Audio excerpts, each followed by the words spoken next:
르호보암과 여로보암 2세로 나라가 나눠집니다. 이스라엘 12지파인데 10지파 에브라임을 중심으로 그 10지파를 우리는 이스라엘이 그러고 나머지 2지파를 유다라 그럽니다. 그래서 여러분들 성경 읽을 때 에브라임이 나오면 이가 이스라엘 이야기하는구나 그렇게 이해하고 읽으시면 됩니다. 지금 계속 호세아서를 제가 말씀을 나누고 있는데요. 호세아라는 뜻은 하나님은 우리의 구원이다 그런 뜻입니다. 그런 의미에서 이 호세아서는 특별히 하나님의 본심, 하나님의 멈출 수 없는 사랑, 언컨디셔널한 그 사랑의 내용을 담고 있습니다. 그런 의미에서 호세아를 읽을 때마다 우리는 하나님의 그 따뜻한 마음을 함께 느끼고 배워가는 그런 시간이 되기를 바랍니다. 제가 호세아 시작할 때 이야기를 했지만 다시 한번 우리가 리마인드를 한다면 BC 755년부터 723년까지 이스라엘의 13대의 여로보암 2세의 통치 말기부터 시작해서 마지막 이스라엘의 마지막 왕이 바로 이름이 똑같아요. 호세아 왕까지의 그 내용을 역사적인 배경으로 하고 있습니다. 특별히 여로보암 2세가 이스라엘을 통치하신 그 시대는 또 군사적으로 정치적으로 경제적으로 굉장히 큰 안정기에 있었고 부흥기에 있었습니다. 그렇다면 온 백성이 당연히 하나님께 감사하고 축복의 은혜를 말해야 됨에도 불구하고 오히려 그들은 우상을 섬기고 세속화되며 윤리라 도덕적으로 타락하고 무엇보다 더 극심한 종교적인 타락에 빠져들고 말았습니다.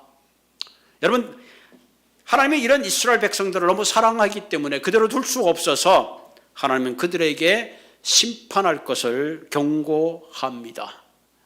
그런데 이스라엘 백성들은 하나님의 경고에 귀담아 듣지 않고 스스로의 힘과 정치적이고 외교적인 그런 방법으로 그들의 쇠퇴해져가는 국군을 바로 세우려고 했습니다.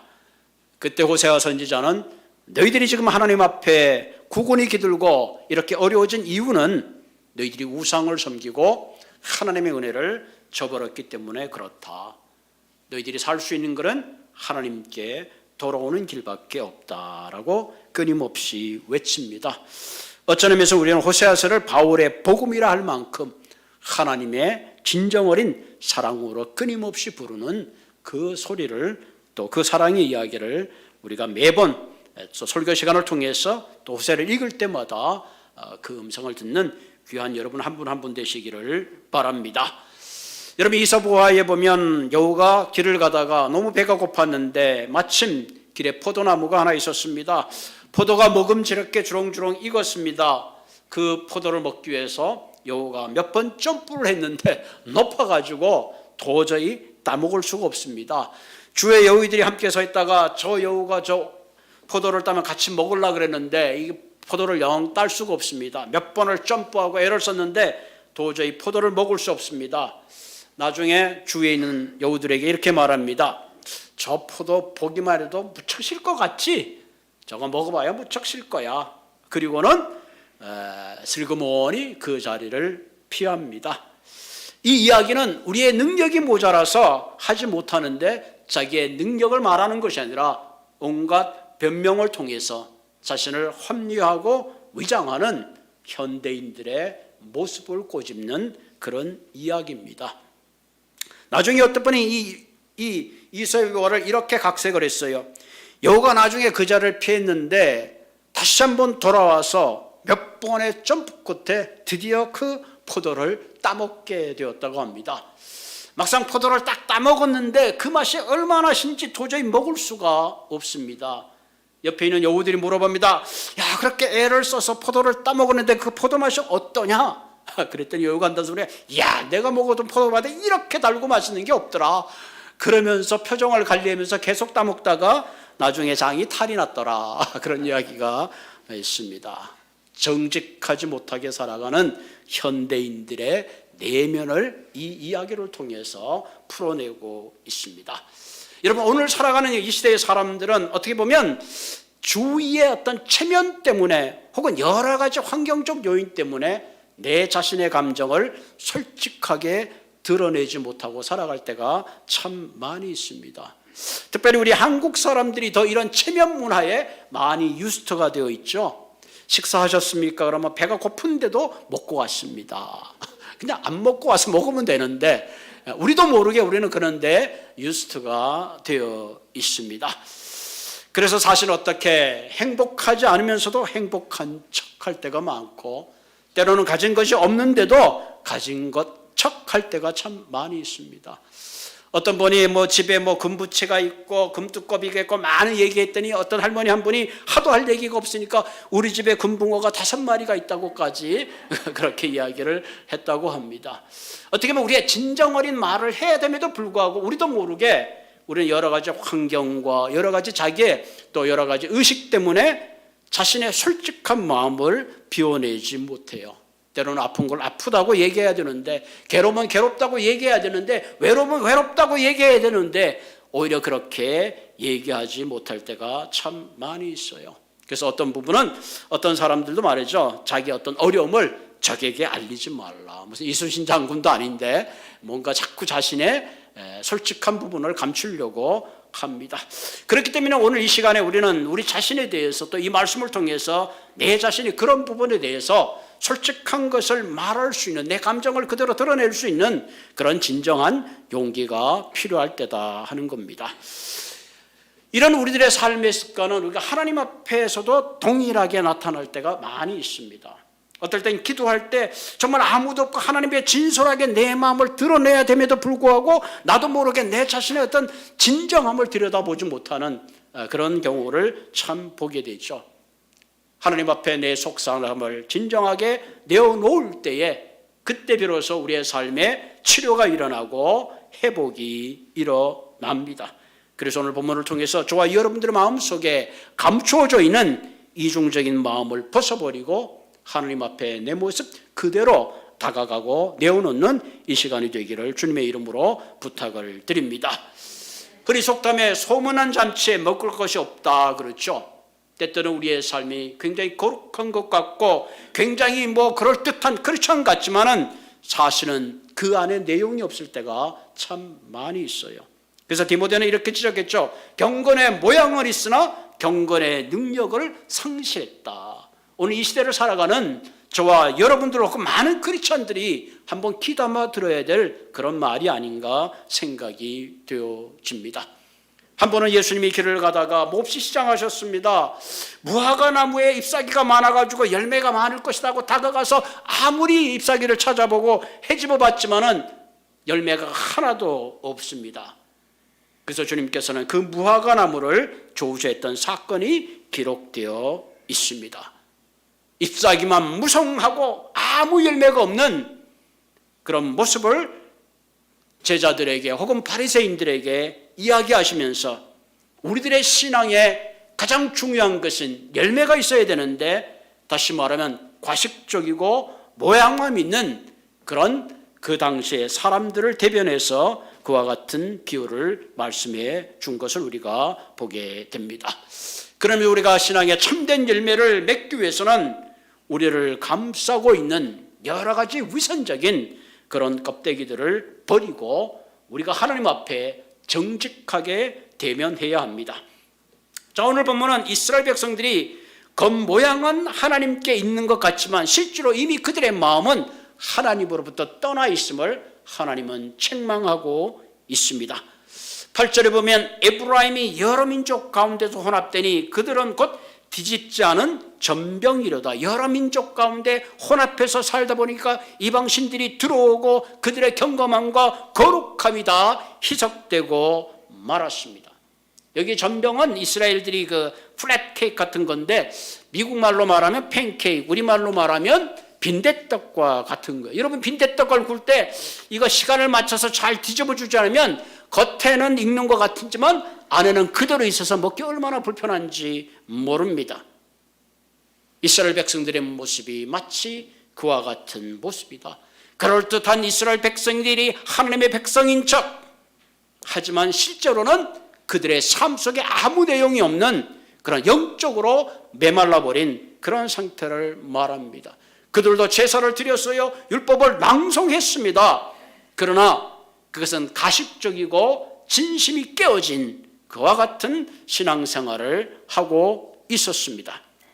우리가 가장 경계해야 될 것이 바로 이 뒤집지 않은 전병과 같은 신앙입니다. 신앙의特성입니다. 잘못하면 나도 모르게 내가 신앙생활을 잘하고 있구나 착각하게 되고 결국은 그 착각은 하나님께로 다가오는 모든 축복을 맞는 장애가 되기 때문에 그렇습니다. 그럼 로마의 캐톨릭교가 무너진 가장 큰 이유가 뭡니까? 세속화죠.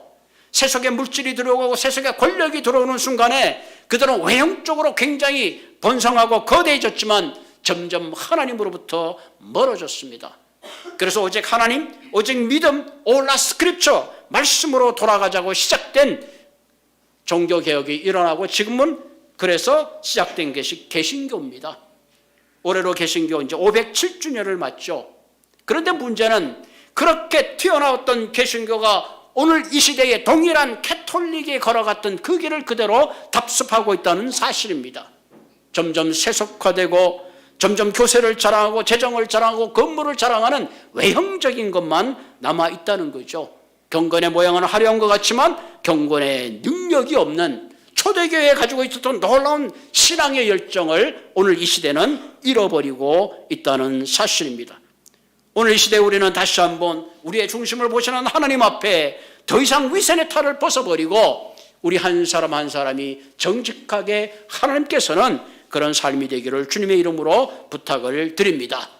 자, 그러기 위해서 우리가 먼저 무엇을 해야 되는가? 첫째로는 정직한 용기가 필요합니다.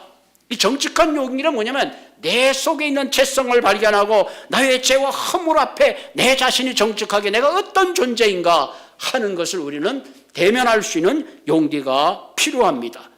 나의 허물과 죄를 감춘다고 감추어지지 않기 때문에 그렇습니다. 그 이유가 7장 1절에 나와 있는데요. 내가 이스라엘을 치료하려 할 때에 에브라임의 죄와 사마리아의 악이 드러났도다. 우리가 주님 앞에 가까이 가면 가까이 갈수록 주님이 우리를 만지시려고 할 때 가장 먼저 나타나는 것이 뭐냐면은 우리의 죄와 우리의 악이 나타나는 겁니다. 그때 우리는 하나님 앞에 그것을 감추려고 하지 말고 하나님 앞에 조용한 모습으로 정직한 모습으로 나아가야 합니다. 여러분 지금 여기 뭐 공기가 깨끗한 것 같지만 실제로 햇빛이 제대로 비친다면 아마 여기 굉장히 많은 먼지들이 있는 것을 보게 됩니다. 하나님이 우리를 치료하러 다가오는 그 순간에 우리의 죄성, 나의 못난 모습을 우리는 하나님 앞에서 발견하게 됩니다. 그때 우리는 그 하나님 앞에 용기 있게 말해야 합니다. 하나님, 나를 불쌍히 여겨 주십시오. 하나님께서 내 죄를 용서하지 아니하시고 하나님께서 내 죄를 기억하시면 도대체 나는 어디로 갈 수 있습니까? 범죄한 다윗이 하나님 앞에 했던 자신의 모습을 대면하면서 이런 고백을 했어요. 하나님, 나는 원래 죄인으로 출생했습니다. 이건 뭐예요? 내가 원래 이런 사람입니다. 하나님, 나는 어쩔 수 없는 존재입니다. 에덴 동산에 아담과 하와가 범죄했을 때에 그들은 하나님이 무서워서 숨었습니다. 아담아, 아담아, 내가 어디 있느냐? 그때 그들은 용기 있게 하나님 앞에 나가서 우리가 이래서 잘못했습니다라고 했더라면 아마 역사는 좀 달라졌겠죠. 그러나 그들은 숨었습니다. 그들이 숨는다고 죄가 해결되지 않습니다. 그들은 그들의 죄를 가리기 위해서 무화과 나무 잎을 엮어서 그들의 가장 치부를 가렸습니다. 그러나 해가 뜨는 순간에 그 무화과 나무 잎은 말라버리고 그들이 가렸던 허물과 죄는 다시 드러날 수밖에 없습니다. 하나님만이 우리의 허물을 가려주시고 우리의 죄를 용서해 주실 수 있는 그런 분입니다. 여러분 옛날에 우리가 고약 있죠? 고약. 지금도 있는지 모르겠어요. 상처에 곪게 되면 고약을 넣고 그것을 구름을 다 짜내고 그 함부를 도려내야지만이 새살이 돋는데 그것이 어릴 때는 아파서 그대로 놔두면 점점 온몸에 번지고 마는 것입니다. 하나님이 우리 앞에 다가왔을 때에 우리는 우리의 자신의 모습을 그대로 주님 앞에 내어놓고 주님 앞에 나는 이런 어쩔 수 없는 부족한 사람인 것을 주님 앞에 고백할 수 있는 그런 용기가 필요합니다. 에스겔서에 보면 하나님께서 에스겔 선지자를 데리고 가면서 민족의 운명이 어떤 것인가를 환상으로 보여주죠. 에스겔서가 하나님을 따라갔더니 큰 거대한 골짜기에 마른 뼈들이 언제부터 죽었는지 말라 비틀어져 있습니다. 하나님께서는 그 모습을 보여주면 에스겔의 지금 너희들의 민족의 모습이 이와 같다는 거죠. 다시 말하면 지금 너희들의 현 주소가 어떤지 너희들 스스로 깨달아야 하는 것입니다. 우리 자신의 영적 삶을 우리 스스로가 내가 어떤 상황인 것을 먼저 깨달아야죠. 그리고 주님께서는 에스겔 선지자를 통하여 그 군대를 향하여 성령의 놀라운 능력으로 부르짖을 때에, 명령할 때에 마른 뼈들이 모여서 큰 군대가 되는 그런 모습을 보여주는 것을 보게 됩니다. 이 시간에 다시 한번 우리 자신을 한번 주님 앞에 내어놓으십시다. 과연 내가 어떤 사람인가, 내 안에 어떤 허물이 있고 어떤 죄됨이 있는가를 우리는 주님 앞에 고백하고 더 이상 포장하고 감추려고 하는 것이 아니라 그리스도의 십자가 앞에 내어놓을 때에 주님께서는 우리를 불쌍히 여기시고 우리의 삶을 새롭게 해 주실 줄로 믿습니다. 예수님 당시 예수님이 가장 책망했던 사람들이 바리새인들이에요. 바리새인이라는 의미는 경건한 사람들이라는, 경건한 사람들. 그런데 예수님께서 바리새인들에게 아주 극단적인 말을 했습니다. 너희들이 천국에 못 들어간다는 거예요. 오히려 세리와 창녀들이 너희들보다 천국에 먼저 들어간다는 거예요. 경건했던 바리새인들은 너무 쇼크를 받았습니다. 그들은 매일매일 율법을 낭송했습니다. 일주일에 2번의 금식을 했어요. 그리고 세 번씩 시간을 정해서 기도했습니다. 정기적으로 가난한 사람을 돌봤어요. 그러면 세리와 창기들하고 비교했을 때, 우리가 생각했을 때 그들의 죄는 훨씬 더 오히려 중했을지도 모릅니다. 그런데 예수님이 이렇게 말씀하신 것은 그들의 죄의 양을 따지는 것이 아니라 창녀와 세리의 죄가 비록 무겁다 할지라도 그들은 정직한 마음으로 하나님 앞에 나왔다는 거죠. 그런데 바리새인들, 너희들이 스스로 의인이라고 하고 하나님 앞에 진정성 어린 마음으로 나오지 않았다는 겁니다. 여기에 가장 큰 차이가 있습니다. 예수님이 하신 가장 중요한 말씀을 우리가 알고 있죠. 건강한 자에게는 의원이 쓸데없고 병든 자가 쓸데있느니라. 내가 의인을 부르러 온 것이 아니요 죄인을 부르러 왔도다. 죄인을 부르러 왔도다. 여러분, 이 설교를 들으면서 내가 정말 죄인이라고 생각하는 분이 여기 몇 분이 계신지 모르겠습니다. 당신 죄인이야 그러면 무슨 말이야? 내가 무슨 죄인이야? 그래도 내 나름대로 정직하게 살았어.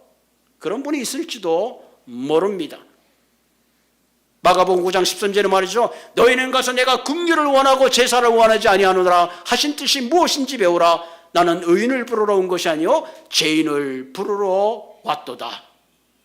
하나님 앞에서 창녀나 세리나 바리새인 역시 하나님 앞에선 죄인입니다. 중요한 것은 누가 자신의 죄됨을 깨닫느냐 안 깨닫냐는 거죠. 그 자신의 죄인인 것을 깨닫고 오면 하나님께서 그들을 용서하시고 그들의 허물을 덮어주지만 자신의 이유와 도덕적과 종교적 행위로 포장되어 있는 그 사람은 어떻게 보면 하나님도 어쩔 수 없는 것입니다. 그런 의미에서 오늘 이 시간에 다시 한번 우리가 신앙생활하면서 그동안 내가 하나님 앞에 얼마나 솔직하게 내가 서 있는가, 우리는 우리 자신이 잘 압니다. 하나님 앞에 다시 한번 모든 경건의 모습을 걷어내고 다시 한번 진정한 우리의 마음을 벌거벗은 그 상태로 주님 앞에 나아갈 때에 다시 한번 주님께서는 허물어졌던 우리의 마음을 세우고 말랐던 우리의 심령 가운데 성령의 놀라운 은혜로 부어주실 줄로 믿습니다. 두 번째 우리에게 필요한 것은 온전한 강구입니다. 이스라엘 백성들이 자신의 죄를 만약에 발견했다면 온전한 마음으로 하나님 앞에 나아가야 되는데 그들은 그런 마음으로 하나님 앞에 나가지를 못했습니다. 본문 13절에 보면, 본문 13절 볼까요? 13절에 보면 화 있을진저 그들이 나를 떠나 그릇 같습니다. 내가 그들을 건져주려 하나 그들이 나를 거지러 거짓말을 하고, 14절에 중요한 말씀을 하고 있죠. 14절 성심으로 나를 부르지 아니하며 오직 침상에서 슬피 부르짖으며 곡식과 새 포도주로 말미암아 모이며 나를 거역하도다. They do not cry out to me from their heart. 성심을 향하여 내 앞에 나오지 않고 뭐 했어요? 침상에서 부르짖다. 침상에서 슬피 부르짖는다고 그들의 문제가 해결되는 것이 아니죠. 신세를 한탄한다고 어떤 문제가 해결되나요? 심지어는 보면 곡식과 새 포도주로 말미암아 모이며 나를 거역했도다. 우상 앞에 나서 새 포도주로 말미암아 모이는 것은 계속하면서 내게 전심을 가지고 오질 않았다 하는 거죠. 그들이 나를 부르긴 불렀는데 진정성이 떠나 있었다는 거야. 적당히 타협하고 적당히 회개하고 적당히 체면치레만 했다는 거죠. 이것이 가장 큰 그들의 문제입니다. 오늘 이 시대를 살아가는 우리도 이런 문제가 없을까요? 우리가 하나님 앞에 회개할 때 진정 어린 마음으로 회개해야 되는데 사실 그렇게 하지 못할 때가 참 많이 있습니다. 우리가 신앙생활 할 때도 그래요. 좀 신앙생활도 열심히 하는 게 가까이 해야 되는데 적당한 거리를 두고 구경만 하다가 결국은 성전에 뜰만 받고 갈 때가 얼마나 많은지 모릅니다. 예수님께서 잡혀가시던 날 밤 주님이 죽는 그 자리까지 내가 가겠다고 맹세했던 베드로가 멀찍이 따라갔습니다. 그러다가 어떻게 됐어요? 결국은 계집종 앞에 3번이나 예수를 모른다고 부인하는 그런 어처구니 없는 일을 하고 말았습니다. 여러분, 세상과는 거리가 필요하지만 우리는 주님과는 거리가 필요한 것이 아니라 동행이 필요합니다. 내 인생에 주어진 문제를 해결하기 위해서는 반드시 문제의 해결자이신 하나님께 전심을 다해서 부르짖어야 합니다. 이때 하늘의 기적이 하늘이 열리고 기적이 나타나고 내가 이때까지 체험하지 못했던 하나님의 놀라운 사랑을 우리는 경험하게 됩니다. 오늘 이 시대에 부러지는 강구가 너무 약해졌습니다. 성심을 다한 강구가 없고 하나님이 도와주지 않으면 절대로 안 된다는 절박함이 없기 때문에 우리는 주님 앞에 나오지 않습니다. 이 시간에 다시 한번 그동안 내가 하나님께 절박한 간구가 없었다면, 성심을 다하지 못했다면 성심한 마음으로 주님 앞에 간구하시는 한 분 한 분 되시기를 주님의 이름으로 부탁을 드립니다. 진발라 목사님이라고 시카고에 아주 굉장히 큰 교회를 하고 계시는 목사님이 계십니다. 큰 교회를 하니까 많은 매스컴도 타고 많은 사람의 존경을 받는 그런 목사님인데 하나의 문제가 있어요. 그분 책에 보면 이렇게 간증을 썼습니다. 자신의 그 티네이저 딸이 너무너무 속을 새기는 거예요. 어느 날 집에서 가출을 했어요. 목사니까 그걸 어떻게 얘기할 수도 없잖아요. 속으로 끙끙 앓다가 결국은 이제는 다 방법이 없어가지고 마지막으로 목요 기도 모임에 목사가 솔직히 얘기합니다. 사랑하는 성도 여러분, 내게 티네이저 딸이 있는데 백방으로 노력했는데 이제 가출을 하고 지금 소식조차 알지 못합니다. 기도해 주세요. 그날 목요 기도에 온 교우들이 그 목사님의 딸을 위해서 기도했습니다. 그리고 며칠이 지나서 딸이 드디어 집으로 돌아왔습니다. 아버지, 목요일 밤 누군가가 나를 위해서 기도했습니다. 내가 막 죽으려고 그 상황 속에서 절벽에서 뛰어내리는 그 순간에 하나님이 나를 사랑한다는 놀라운 음성을 들었습니다. 그리고는 그 딸이 돌아와서 회복되어서 나중에 정신을 차리고 사모가 됐다는 그런 간증을 그분이 책에서 적어 주었습니다. 사랑하는 성도 여러분, 우리가 우리 힘으로 바꿀 수 있는 것은 아무것도 없습니다. 우리의 삶을 주관하시는 그 주님 앞에 우리가 간절히 구할 때 그 주님이 회복시켜 주시고 우리의 모든 문제를 풀어줄 줄로 믿습니다. 여러분 한번 생각해 보세요. 여러분의 돌도 은행을 믿고 맡기는데 우리가 믿는 그 하나님을 과연 우리는 얼마나 믿고 있습니까? 기도는 하나님을 신뢰하는 가장 중요한 우리의 믿음의 자세입니다. 기도하지 않는 가장 큰 이유가 뭐예요? 나 혼자 잘할 수 있다는 거죠. 우리가 어디까지 잘할 수 있습니까? 우리는 정말로 연약한 존재입니다. 성심을 다해 하나님께 나아갈 때에 하나님은 성심을 다하는 자를 결코 외면치 않고 오늘도 보면 치유하기 위하여 다가서시는 그런 주님은 오늘도 우리의 심령 가운데 다가오시는 줄로 믿습니다. 세 번째, 뒤집지 않는 전병과 같은 우리의 신앙을 회복하기 위해서는 지존자인 하나님 앞에 나와야 합니다. 이 말은 뭐예요? 하나님의 주인됨을 인정하고 고백해야 합니다. 본문 11절에 보면 이렇게 나와 있습니다. 11절, 에브라임은 어리석인 비둘기같이 지혜가 없어서 애굽을 향하여 부르짖으며 아수르로 갔도다. 어리석은 비둘기 같다는 뭐예요? 속된 말로 새대가리 같다는 거예요. 새가 자기가 쳐놓은 그물 안으로 다시 들어가는 거예요. 아수르와 애굽이 그들을 구원할 것 같지만 결코 그렇지 않다는 거예요. 너희들이 구원할, 너희들의 구원, 너희들의 삶을 부욕케 하고 너희들의 삶을 회복시켜 줄 수 있는 그분은 애굽의 힘도 아니고 아수르의 힘도 아닌 오직 나라는 사실을 그들에게 주님은 다시 한번 말씀하고 있습니다. 사랑하는 성도 여러분, 결코 내 삶에 내가 주인이 아닙니다. 누가 나의 삶을 부욕케 하고 누가 나의 삶을 새롭게 하고 행복해 하는지를 우리는 이 시간에 다시 한번 분명하게 알아야 합니다. 주님만이 우리의 모습을 그대로 받아주시고 위로해 주시고 해결해 주실 분은 지존자이신 하나님 한 분뿐입니다. 16절에 보면 그들은, 16절 올려주세요. 자, 16절 같이 읽을까요? 그들은 돌아오나 높으신 자에게로 돌아오지 아니하니 속이는 활과 같으며 그들의 지도자들은 그의 거친 말로 말미암아 칼에 엎드려지니 이것이 애굽 땅에서 조롱거리가 되리라. 높으신 하나님께 돌아온다고 하지만은 결국은 속이는 화살같이 말뿐이고 하나님 앞에 돌아오지 않음으로 말미암아 너희들은 애굽의 조롱거리가 되고 말 것이라는 하나님의 심판의 강력한 경고죠. 여기서 높은 자라는 말은 뭐예요? The most high, God is the most high. 히브리 말로 엘 엘리온, 그 하나님께 돌아와야 되는데 온 세상 만물을 다스리고 세우시는 하나님, 때로는 흥하게도 하시고 망하게도 하시는 하나님, 우리의 인생을 부하게도 하시고 가난하게도 하시는 그 하나님만이 우리가 돌아갈 때 우리의 삶을 주님께서 회복시켜 주신다는 거죠. 그런데 이스라엘 백성들은 하나님께 돌아간 것이 아니라 애굽으로 돌아가서 결국은 세상의 조롱거리가 되고 말았습니다. 오늘 이 시대에 크리스찬들이 욕을 먹는 가장 큰 이유가 뭔가? 세상의 조롱거리가 되는 가장 이유가 뭡니까? 주님께로 돌아가지 않고 세상과 타협하고 우리의 생각과 우리의 철학과 우리의 논리대로 살아가고 있기 때문에 그런 거죠. 진정 주님이 우리의 주인 되심을 인정해야 합니다.